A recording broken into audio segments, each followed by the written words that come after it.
સ્થાનિક સ્વરાજની ચૂંટણીનો જંગ જામ્યો છે ત્યારે ગુજરાતની નંબર 1 ન્યૂઝ ચેનલ ઝી 24 કલાક પર જુઓ ચૂંટણીલક્ષી ખાસ કાર્યક્રમ વોટરના ઘરે રિપોર્ટર।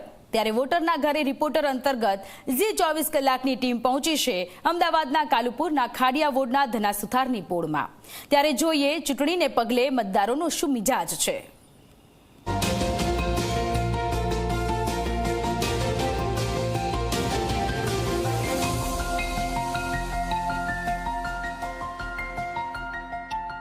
નમસ્કાર, હું છું દર્શન રાવલ અને તમે જોઈ રહ્યા છો જી 24 કલાકનો વિશેષ કાર્યક્રમ વોટરના ઘરે રિપોર્ટર। સ્થાનિક સ્વરાજની ચૂંટણીના પડઘમ વાગી ચૂક્યા છે ત્યારે હું આવી પહોંચ્યો છું અમદાવાદના કાલુપુર વિસ્તારમાં આવેલ ખાડિયા વોર્ડમાં ધનાસુથારની પોળમાં। અહીંના લોકોના મનમાં શું છે, તેમને એ પાયાની સુવિધા મળી રહી છે કે કેમ, તે આવો જાણીએ એ મતદારોનો મૂડ શું કહી રહ્યો છે। વોટરના ઘરે રિપોર્ટરમાં મારી સાથે જોડાયા છે ખાડિયા વોર્ડમાંથી ધનાસુથારની પોળના રહીશો। ધનાસુથારની પોળમાં અલગ અલગ પોળો આવેલી છે અને ત્યાં અલગ અલગ સમસ્યાઓ પણ છે, સાથે એ ચૂંટણીનો મિજાજ, એ મતદારોનો મૂડ, એ પણ અહીંયા જાણીશું કે તેમનું શું કહેવું છે એ સ્થાનિક સ્વરાજની ચૂંટણી બાબતે, એ સુવિધા બાબતે, સાથે તેમની સમસ્યાઓ શું છે એ તમામ વિશે વાત કરીશું આ ખાડિયા વોર્ડના મતદારો પાસેથી।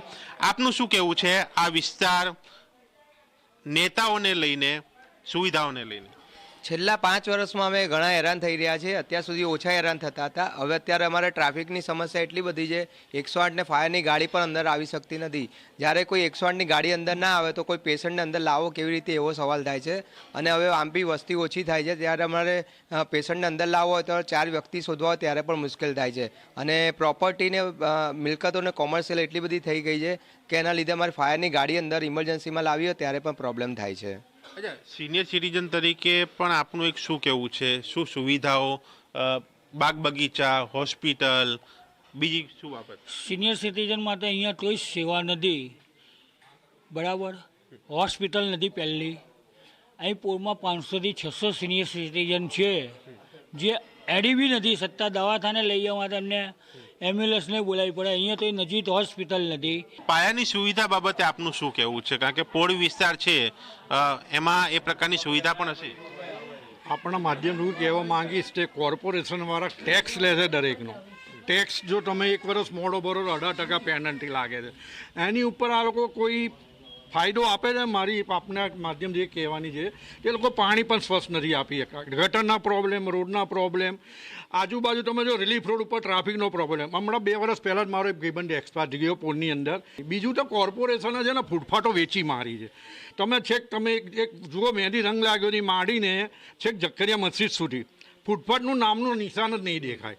બીજું તમારા માધ્યમથી એ કહેવા માગું છું કે હિન્દુત્વના નામે વોટ લે છે ભાજપ, હિન્દુત્વના નામે વોટ લે છે ને ટ્રોઈનવાળી હિન્દુઓના ટ્રોઈંગ કરીને લઈ જાય 2 વ્હીલરો। જો હિન્દુત્વના નામે જો વોટ લેતા હોય ને, હિન્દુત્વના જ 1000 રૂપિયા રોજના લેતા હોય તો એ વોટનો મતલબ શું? અમે રજૂઆતો કરી છે, ડીસીપી સુધી કરી, બધે રજૂઆતો કરી, પણ આજ દિન સુધી આનો કોઈ નિકાલ આવ્યો નથી।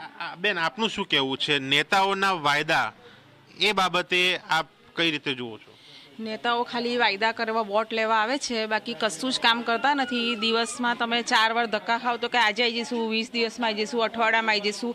આ રોડ રસ્તાઓ છેલ્લા વર્ષથી આમને આમ ખાડામાં પડેલા છે, કેટલાક લોકો પડી ગયા છે, પગે ભાંગી ગયા છે, પણ રોડ રસ્તા કરવા બી નથી આવતા। પાણી બી એટલું બધું ગંદુ આવે છે ને કે સવારે કલાક સુધી તો પાણી તમે ભરી જ ના શકો, અને વાસ મારે છે। પાણી ચોખ્ખોયા પછી બી કડવાશ આવે છે પાણીમાં। બેન, સ્થાનિક કોર્પોરેટર છે કે સ્થાનિક પ્રતિનિધિઓ, એ કોઈ આવે છે ખરા, કોઈ સમસ્યા બની હોય? ના, એવું કોઈ આવતું નથી। ઉમંગભાઈ નાયક ક્યારેક આવે છે અને તપાસ કરે છે કે શું સમસ્યા છે। આ વિસ્તાર, પોળ વિસ્તાર, ત્યાં સુવિધાઓ કઈ કઈ છે? હવે પોળ વિસ્તારોમાં સુવિધા તો કોઈ છે જ નહીં, સમજો। અહીંયા છોકરાઓને કદાચ વાંચવું કરવું હોય તો અહીંયા લાઇબ્રેરી નથી, સમજો। પહેલાં જે કોર્પોરેટરો કામ કરતા હતા, હવે એ માયનું કોઈ કરતાં કોઈ પૂછવાય આવતું હોતું નથી। ખાલી વાયદા જ છે, બીજું કશું નહીં। મારે એક ખાલી બાટલો મારો પોતાના નામનો કરાવો તો એના માટે હું બધા ડોક્યુમેન્ટ્સ આપી આવી, 3 થી 4 વાર ધક્કા ખાઈ આવી, પણ કંઈ ના થયું. જેની પાસે છે એની પાસે આવી ગયો, મારી પાસે નામનો બાટલો નથી, મારે છે જ નહીં. અમારા એરિયામાં કોર્પોરેટરના નામે એક ઉમંગભાઈ જ આવે છે, બીજા તો કોણ કોર્પોરેટર છે એ જ ખબર નથી. અને આ ભાજીપાઉંવાળા બેન છે ને મારી ફ્રેન્ડ છે, અમે કેટલા ધક્કા ખાયા, એને કેટલાક સરકારી ફાયદાની જરૂર છે, એનો પોતાનો ભાજીપાઉંનો ધંધો છે, બાટલા લેવા માટે એને પોતાનો એક બાટલો નથી મળી રહ્યો. ને 5 વર્ષ પહેલાં જે ચૂંટાયા હતા ને 2 લેડીઝ કોર્પોરેટર ને એક પંકજભાઈ ભટ્ટ, એ કોઈ દાડો દેખાતા નહીં. પંકજભાઈનું કામ એક જ છે કે અમદાવાદમાં ફરીને ચકલીઓને બૂચ મારીએ છે. અલગ અલગ મુદ્દાઓ છે, બાળકોથી લઈને મહિલાઓની એ ઘરની રોજિંદી પ્રક્રિયાની વાત હોય, સુરક્ષાની વાત હોય, સિનિયર સિટીઝનની વાત હોય, નોકરિયાત વર્ગની વાત હોય, ટ્રાફિક સમસ્યા છે, પાર્કિંગની સમસ્યા છે, પીવાના પાણીની પણ સમસ્યા છે, સાથે બાગ બગીચા, હોસ્પિટલ, CHC સેન્ટર, અલગ અલગ બાબતોએ એ લોકોએ નિવેદન આપ્યા છે. આ એ મતદારોનું મૂળ છે. એ ખાડિયા વોર્ડના એ ધનાસુથારની પોળની અંદર આવેલા અલગ અલગ પોળના લોકોએ આ બાબત જણાવી છે. ત્યારે જોવાનું એ રહે છે કે સ્થાનિક સ્વરાજ્યની ચૂંટણીમાં એ મતદારોનો મૂળ કેવો રહે છે, ને એ બાદ જ્યારે ચૂંટણી પૂરી થાય છે એ બાદ સ્થાનિકોની એ સમસ્યાઓ દૂર થાય છે કે કેમ. કેમેરામેન તુષાર શાહ સાથે દર્શન રાવલ, ઝી મીડિયા, અમદાવાદ.